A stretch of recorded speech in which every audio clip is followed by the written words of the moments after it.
Hello YouTube, and welcome to a very special video of The Baron. Now, it's been a while since I've done a proper face video that is actually part of the video, but something has bothered me on a really serious level, so I am calling out Shadiversity. Mr. Diversity, if that is your real name, I accuse you of not doing proper research for your recent video of who would be the best warrior of the Disney princes. And I was really excited with that video, so I've actually done my own research, and actually I'm going to compare against each point you made. I have my notes, I have my mug, and I don't know enough about Disney. I do like Disney, and I do know Disney, but I don't know quite enough to fully respond to every point you made. So as such, I have scoured the lands, scoured the entire world, for the best Disney researcher that I can possibly get my hands on at short notice, and by the power of jump cut, I give you the Baroness. Hello. I was busy. Now, if you don't already know, because it's the first time it's actually appeared on my video in person, this is my lovely wife Jenny, also known as the Baroness in my videos, which you still hate. Yes, the name Baroness sounds like a brown velvet house. It does not. No. Now, what does the Baron sound like? Someone who sits around in an armchair drinking a lot and talking about hunting. Point taken. No. She's also on Twitter as @eskwrites. A link will be in the description below, as well as a link to her books, which are on Amazon. And this lovely, sweet lady here in the Ariel t-shirt and dressed up like a Disney expert appropriately should be, not in a suit but in Disney attire, is actually quite a good horror writer of fairy tale variety. But that's not why I've asked her to be here today. She has helped me work out all the points on Shadiversity's video where he has not quite done the research to my belief. So, we're going to go through the exact order that he does. So, starting with number 1, the first prince that you spoke about, Shad, was Prince Charming from Snow White. Now, I don't know enough about Disney, as I said, to go into the deeper lore and everything, so I'll let Jenny talk about Snow White's prince. Oh, good grief. Okay, well, canonically, he's anywhere from 15 to 16 years old, for starters. He does not... Well, no, sorry, he does have a first name, which is a bit of a miracle in among Disney princes. It is Ferdinand. Now, can I go into the whole thing I want to go into? Go into it in brief. That is on WordPress, isn't it? Yes. I'll go into your essay. Yeah. Essentially, there is no way on earth that this prince is an inheritor prince. He is wandering around the land. He doesn't appear to be travelling with a retinue in that day and age. He doesn't appear to be wearing a signet ring, which even princes travelling incognito did. And he appears to be dressed in quite foppish poet's outfit and wearing lipstick. And that's no knock to guys who wear lipstick. You know, some of you look amazing. And that's absolutely not saying that he can't be straight either. But the plain fact of the matter is, if he is of noble blood in that particular era in Germany, and he's travelling around with no retinue, no sign that he's a prince whatsoever, this is not a firstborn. This is not a secondborn, because he'll be kept in the kingdom as well. This is probably not a thirdborn, because I'd imagine that the thirdborn's got put into the military. This is a fourth or a fifth in Nan that we've got here. Jenny has gone into a massive explanation of how she came to that conclusion and everything to do with that aspect of the story, which I will link to in the description below. What's it called again? Something like the Essay of Snow White or something. Fairest of them all, I think it's called. Right, okay, I'll link to that at the end of the video. I do know my own stuff, I just haven't read it for a long time. No worries. Now, another point about Ferdinand that we were actually watching a couple of the Ferdinand. Fine. Another point about Ferdinand to point out is as you Shadiversity said yourself, a prince or a royal of that era would be trained to use swords, maybe spears, probably a bow and arrow, any kind of martial or military training from the era. But he is carrying a dagger in a frog. Now, you don't know what a frog is, what you carry a weapon in, and that isn't designed for a dagger. It's designed for a sword, but he's carrying a dagger in it. So, quite frankly, Ferdinand, I actually completely agree with you. So for starters, he doesn't know how to even carry the damn weapon. Exactly. It should be tucked into his boot or something. I'm just checking to see if I do happen to have a picture, but I don't believe I do. It's alright, I've got a picture right here. How do you do that? By the power of jump cut. Oh. It's a very special power, only accessed by YouTubers and Michael Palin? Michael Palin? Not Michael Palin, Michael Bay, that's it. Yeah, Explosion-o-matic. Yeah. His explosions are actually flat jump cuts. I see. I'd love if that was true. It's how he hides the terrible graphics and Megan Fox's acting. Okay, now on to the next one. The other Prince Charming from Cinderella. Now, we had to decide a name because he doesn't have a name in the original cartoon, but he is given the name Kit in the live action, yeah?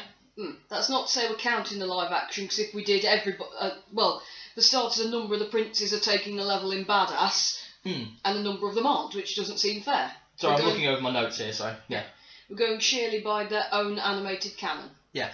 Now, Shadiversity completely railroaded this character, which I think is an absolute travesty, and is actually what made me want to do this video in the first place, because when doing research for another video we're going to be doing, which I'll talk about at the end of this video, we actually looked at how he dresses, what kind of era he'd be in France, and all that kind of thing. And quite frankly, the uniform he's wearing is of royal descent, obviously, but it is a military uniform. And if you look at military of the modern day, well, not military, royal family of the modern day, for example, Prince Harry, one of our own princes, he wears his military uniform because he served in the military. His father doesn't wear military uniform because he didn't serve in the military. We are basically extrapolating backwards that Prince Charming, aka Kit, has definitely served in the military, because royalty who didn't serve don't wear dress uniforms just because it's the done thing.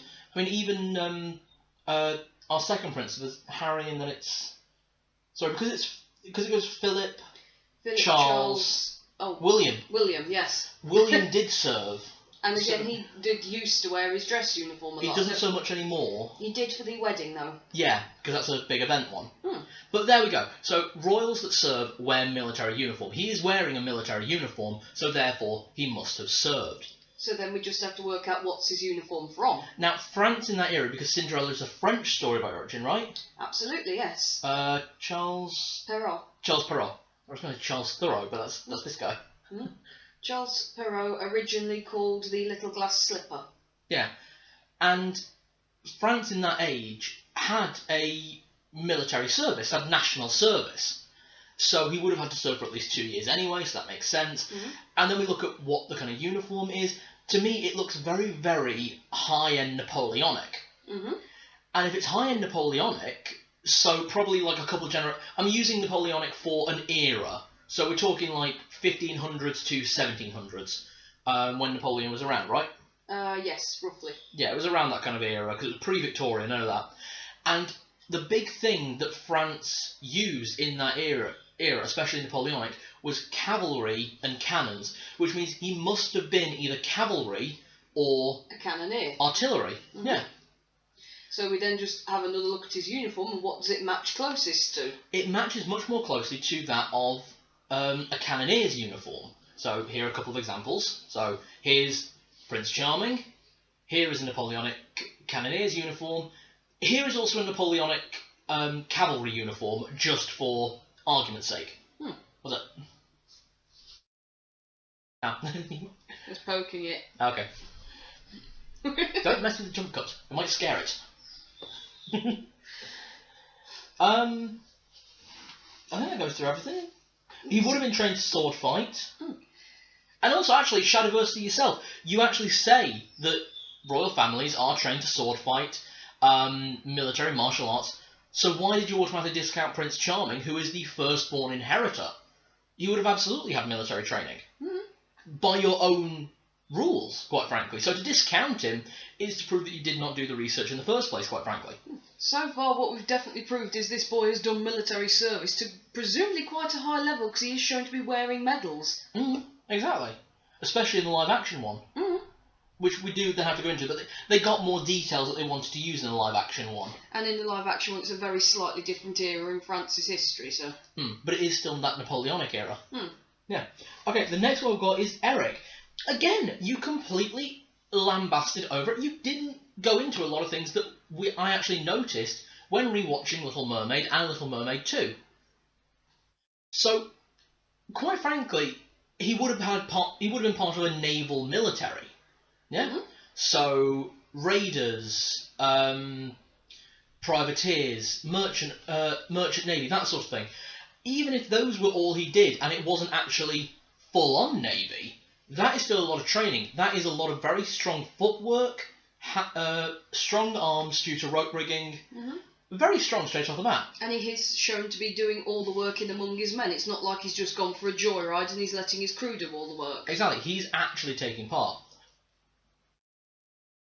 Again, by your own rules, he must have been trained with swords. In that era, he almost definitely would have been trained to use a gun. We are shown that there are cannons on the ships, ergo there are guns as well. Because they came out around the same kind of era, and that level of advancement in that city, I would be surprised if they didn't at least have pistols. And actually, by the time that those ships became commonplace, we already had blunderbusses and flintlock pistols. So at least talking about those. He probably also would have known how to use a harpoon. We know he does. We see him wielding a harpoon at one point.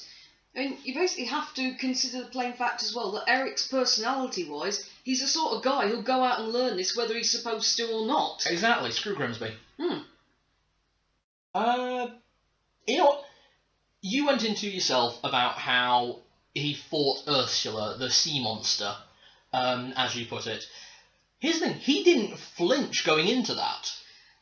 Which not only shows a level of bravery and competence, that makes me wonder, is this the first time he's fought a sea monster?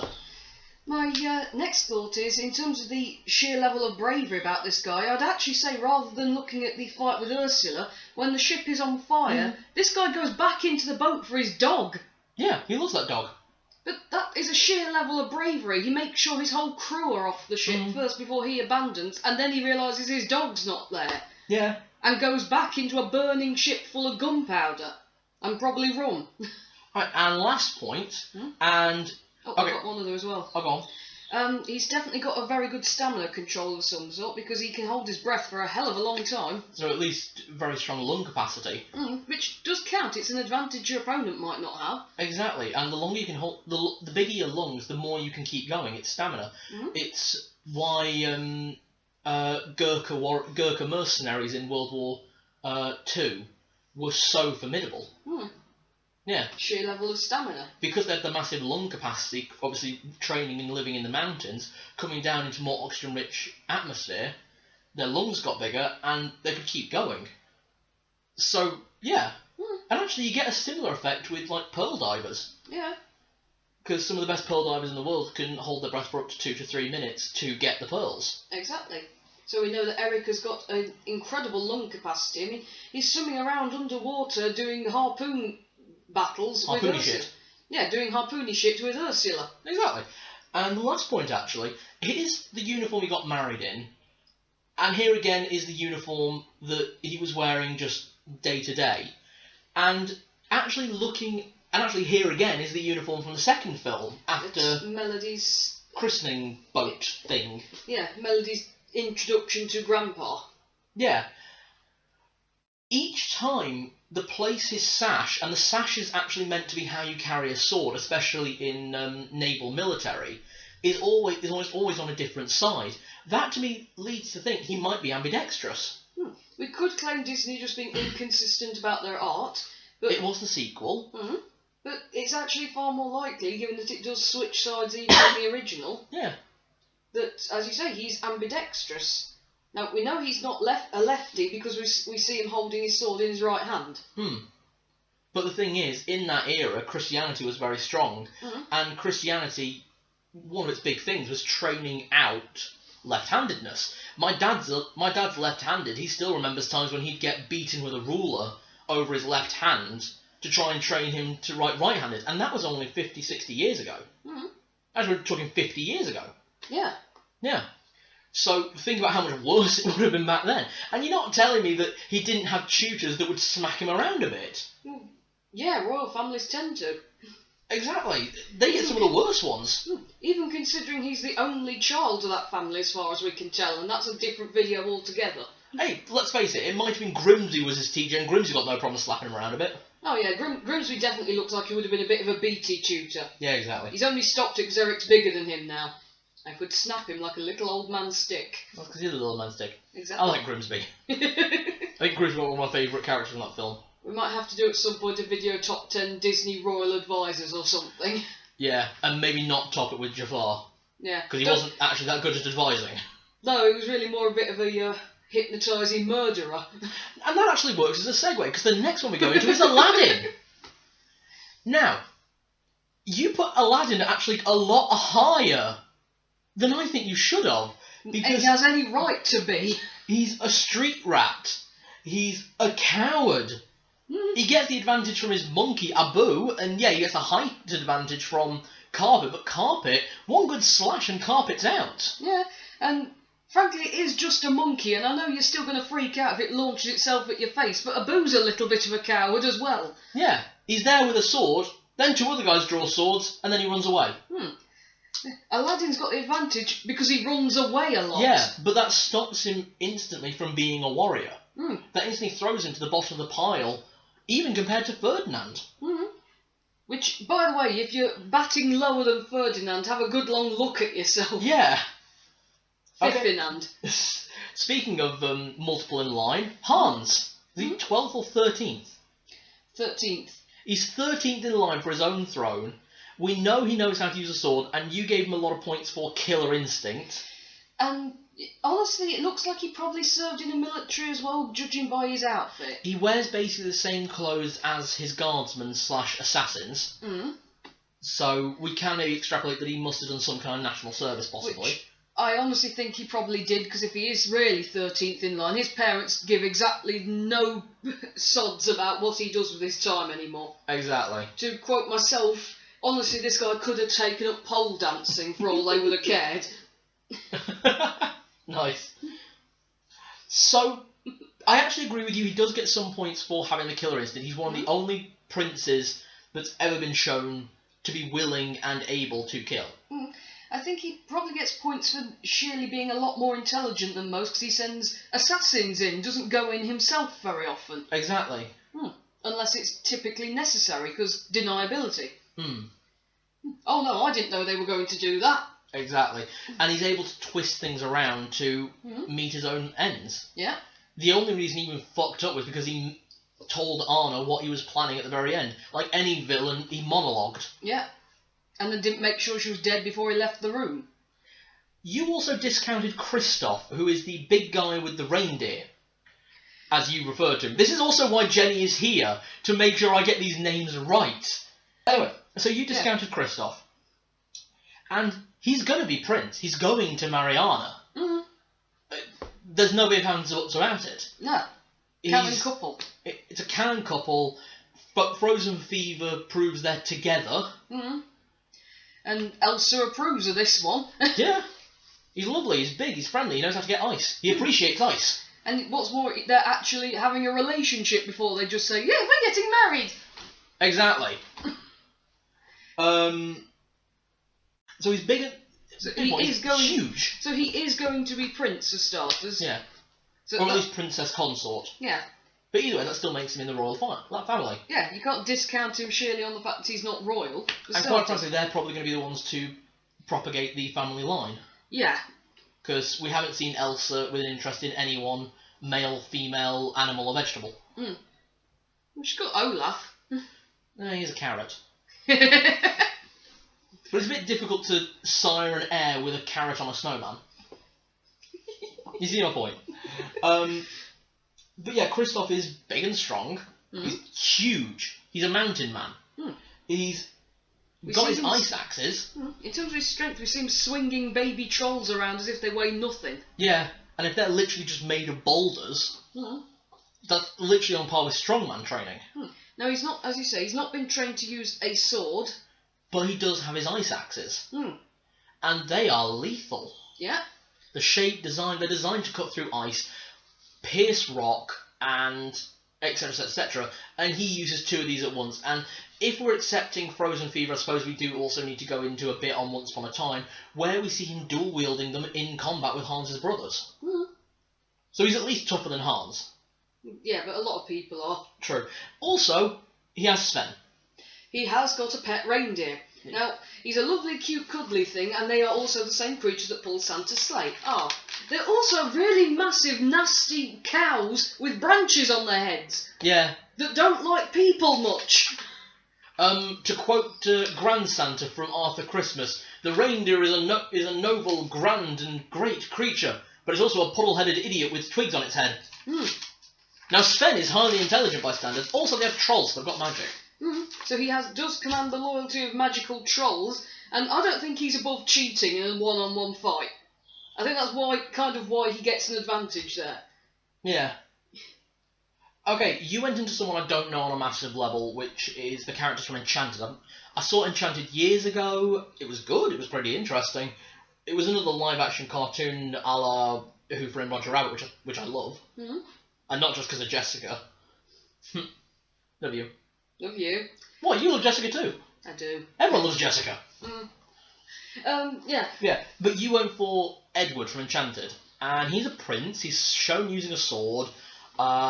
He's your typical Prince Charming hero, princey, Save the day. princeling. Yeah. He will turn up and kill the dragon and save the day. But he won't kill the dragon. He's got no killer instinct. He doesn't kill the troll at the start, he just ties it up. Yeah.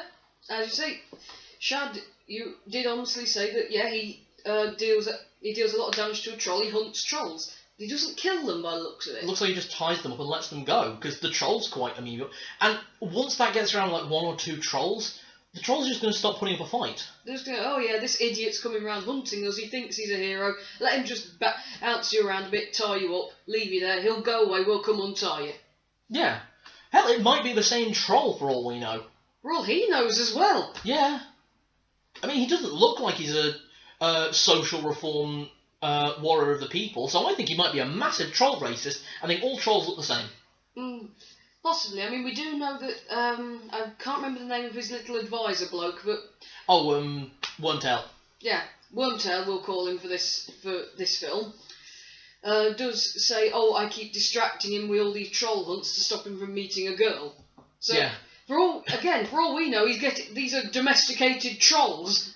Yeah, exactly, for all we know. For all we know, his advisor's giving him a bag of gold and saying, yeah, just walk up, look a bit threatening. Yeah. But otherwise, have to agree with you. So, yeah. He's a solid warrior, yeah. Solid warrior, actually scored quite well. He deals with big monsters, okay. Yeah. Next one you didn't actually go into was the actual romantic interest of that. Mm-hmm. And that's Giselle's Robert husband. Phillip. Mm-hmm. Robert Phillip. Giselle's husband. Yeah, the one she marries at the end. Mm-hmm. He's not a warrior. No. Sorry, this is just a bonus point, to be honest. He's not a warrior, but he is very brave because he's willing to jump at a fucking dragon. Mm-hmm. In a world where dragons are not typical. Yes. This world. Yeah. It's alright. I know you wish that dragons were real. It's okay, I've got Nagini in the corner. Who may appear in a future video, that'd be nice. There's a snake draped around my shoulder. Okay, the next one was Prince Adam, which, again, your wife knew the name of, which I thought was really cool. Not many people know the actual name of the prince from Beauty and the Beast. Yeah, it's Prince Adam. Yeah. So we actually did 2, to be honest. Because Shad, you basically just said, well, as a beast, he's, he's quite formidable. Formidable. That one. Yeah. Words are hard. That's okay. We're writers. Yeah, not talkers. True. Okay, so... Yeah. We decided to account for both forms. So we'll go for the beast one first. You pointed out that he can beat wolves, and you pointed out actually afterwards that those are wolves at their most dangerous. Mm-hmm. It is in the middle of winter and they are already hungry enough to be attacking a human. Wolves have to be really hungry before they'll attack a human. Yeah. Because a human is always working at the advantage. Exactly. And wolves know that. Yeah. And after that fight, quite frankly, he would have died if not for Belle. Not from the wounds, but from overexposure. Overexposure, blood loss, it all adds up. It looks like exhaustion to some level as well. Yeah. Which I could give him because, to be honest, he just sprinted quite a long way. I believe we worked it out because we were working out basically how far could the horse have got. At full sprint, you're probably talking like 40 miles per hour if you're talking basic speed of a horse. Or maybe 40 kilometres per hour. However, Philippe is a cart horse. So reduce the speed to maybe 30. And then put in the fact that Philippe was panicking, so let's bring it up 35. to 35, yeah. So 35. Assuming it ran in a straight line. It was probably... we actually know it was a lot more winding because of how the wolves were hunting it. So... How far could they have got from the castle? Let's call it even 10 miles. Which means he sprinted 10 miles in a straight row to then fight... a pack of wolves and definitely kill one of them. And quite frankly, that shows that although he's very fast and very strong, he's not much else. He's not got any stamina control, he's not got any pacing, he's not got... Yeah. Which actually makes sense for his character. He's a spoilt little brat who wants everything now. It makes sense he has no stamina control or patience in a fight. And then again we go into Adam as a human form. Again, he's still big and strong. He's bigger than Gaston in his human form. He's a big lad. Yeah. He's not quite as muscular as Gaston, but he's taller and he's more evenly built. And you know, he's probably going to be quite strong from when he was the Beast. There's got to be some residual there. Yeah. You said yourself, as a royal, he's probably had some martial training. I'm not so sure on that because he was a spoilt brat. Spoilt brat, so he wouldn't have done it unless it interested him. On the other hand, he did seem like the person who would be interested in that. Additionally, though, you have to look at the era of France's history they're in. It's a difficult one. That is one we'll go into in a future video. Yeah. Because there's a lot of people online that say that in the next couple of years, Belle and Adam will have to do a runner or they'll have their heads snipped off. But I personally think it might be post-revolution. I do, actually, looking at the style of clothes, the provincial towns. I think it was after the revolution. So they'll actually be okay, but this is a whole other thing. That's something we'll go into in another video, as I said. In terms of actually being a fighter... Probably a dirty fighter. Pretty good fist fighter. Honestly, we can't see him as an actual proper knighty type, but he, I don't think he'd be afraid to punch you in the balls. Or bite, actually. Bite you in the balls. The closest we see to Adam fighting as a human is the final fight with Gaston, as far as I'm concerned. Because at that point he has become the most human he ever is as a beast. Yeah, he's more civilised, he's cultured. Although he still has the feral appearance, everything inside is human. And we see him grab Gaston and dangle him over a precipice. So, and I think he's got a killer instinct. Oh yeah, he was going to. But Belle stopped him. He was definitely going to, and then Gaston said, "Please don't hurt me," exactly the same words that Belle used. Yeah. And something in him just went, "No, I can't do this anymore." Isn't there also a line, "Don't be the beast they think you are," or is that something else? That's in the live action. Right, got it. I think. Yeah, I do like the live action. Yeah, I think they got rewatch that. I think they got a lot of things right. I know it's an unpopular opinion, but I think they got a lot of things better in the live action. But there are a few things, obviously, they kind of... A few things went wrong, but a lot of things went right, particularly giving the Beast a lot more personality. Yeah, and make him actually intelligent, because I've always loved that line. Well, I've not read all of them. Some of them are in Greek. I think that is just a perfect line. But getting on to a Beauty and the Beast fanboy moment. Yes, but the plain fact of the matter is, as a human, he'd probably be able to hold his own in a punch-up. We're just not sure in a one-on-one fight with swords, etc. He's a bar brawler. Yeah, and he's not afraid to bite you. I say that. Over here saying Mike Tyson-esque.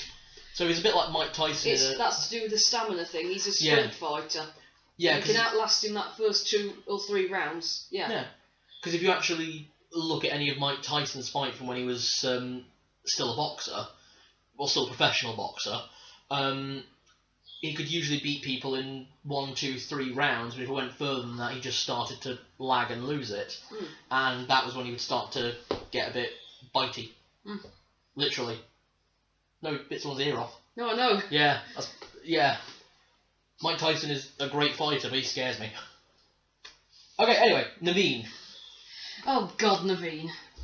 If he did do military service, because he was wearing a military uniform at some points... Yes, but do you remember the thing we realised just as we finished making the notes about him? It's a costume uniform.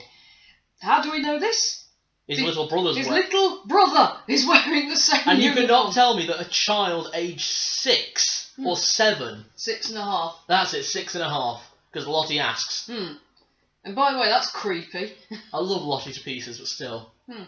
But geez, lady. But let's assume he did do military service. He'd have been in the entertainment division. It'd be like Elvis. Yeah, this is the thing, we did a whole section of notes about him being in the military and giving him as many props as we could, and then we remembered his little brother's wearing the exact same uniform. Yeah. Which nixes all the props we gave him.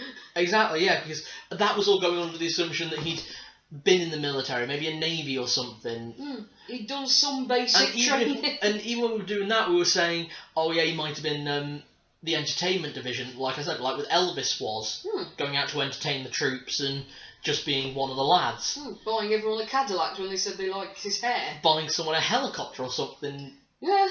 Is it all things he did? Yeah. Elvis was a lovely gentleman. Naveen is not. Naveen is a spoilt little rich boy git. Who has probably not done military service. Yeah. But even if he had, it would have been entertainment. And he spent his entire life riding the royal coattails from here to the bank to have a redhead on his right, a brunette on his left, and a couple of blondes just to keep him occupied. Literally in the song. We don't ever really see him fight. We see him bouncing around and doing frog stuff. But that's as a frog. Yeah. As a human, he's not going to be able to do all the bouncy stuff and eat flies out of the air. I think the best he'd be able to do is maybe bat some with his ukulele. Yeah. That's the... let's give him one prop as well. He's got the loyalty of an alligator. So if Aladdin's allowed to bring his monkey... So he's allowed to bring an army of fireflies and a gator. Oh, Ray. It's okay, Ray's family's still there and he's with Evangeline now. Don't cry. I've made myself sad. Here's the problem with Disney researchers. Oh, I have got one point here which is very important, which I'll need you to join me on. So, final key point on Naveen.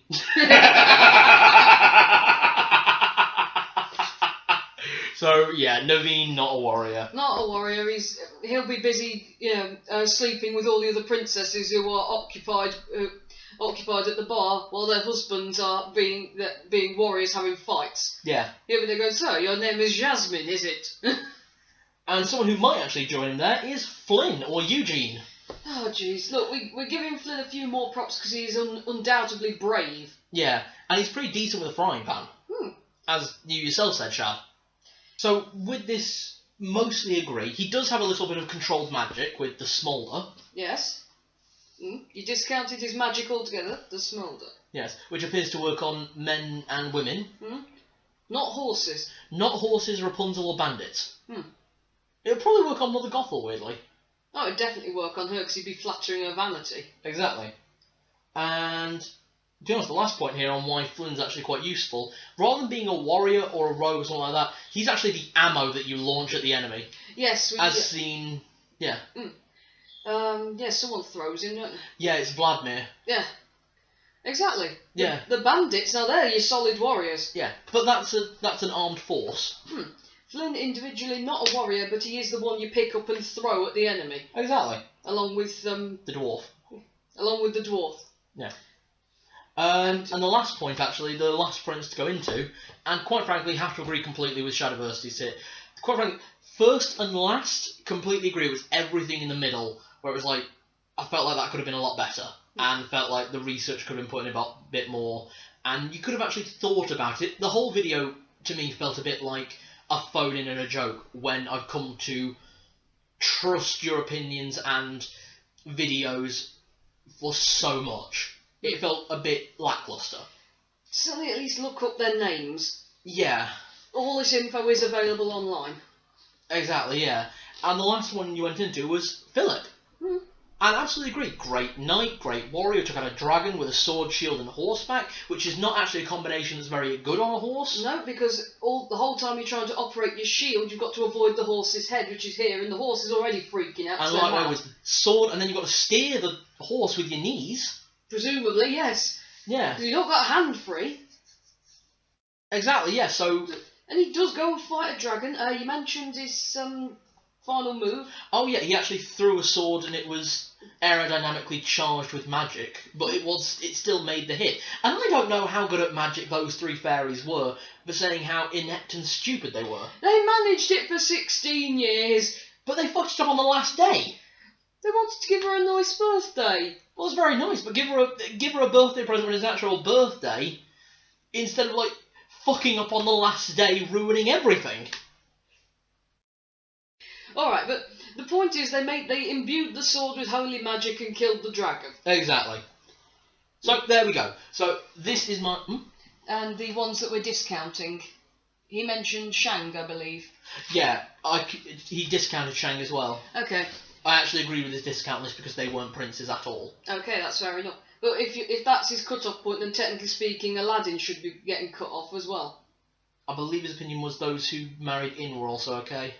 Yeah, but in technical terms, although she's called Princess Jasmine, the actual term would be I can't remember the name. It is still princess. Is it? I think it's still princess as far as the actual top. It's when she becomes sultan it changes because it's sultana. Okay. Yeah. Alright then. Okay, so, and anyone that laughs at that, you're a racist. Because that is the actual term, sultana. So, thank you very much for joining this video. Shadiversity, absolutely love your videos, have done for years.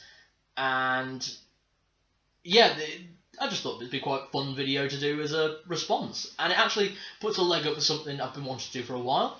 Me and Jenny have actually been working on a couple of videos together, which we hope will be coming out either during NaNoWriMo or in the next month or two, possibly in December, where we'll be talking about different Disney characters, Disney worlds, basically looking at the Disney characters and working out how they are as leaders, how they are as viable structures, would they operate without their royal family, that sort of thing. So look forward to those, and yes, the Disney researcher will always be here. Love you. Love you. Aww. Right, thank you very much for joining us. Now, as always, like and subscribe for future videos. Follow the links in the description below to get not only to my Twitter, Ko-fi and Patreon page, thank you for everyone who supports, but also to Jenny's Twitter page, @EskWrites, and the links to her books in the description below, Grim Tales 1 and 2? Yeah. Yeah, Grim Tales 1 and 2, if you want a really scary retelling of the classic Grimm's. You've got Grimm's. There's a couple of Perraults in there. And you've also got a couple of Hans Christian Andersens. Thank you. See, this is how little I know about this kind of stuff. This is why I need her here. So all those links will be in the description below. And as always, thank you very much. Now, get out of our house. Bye.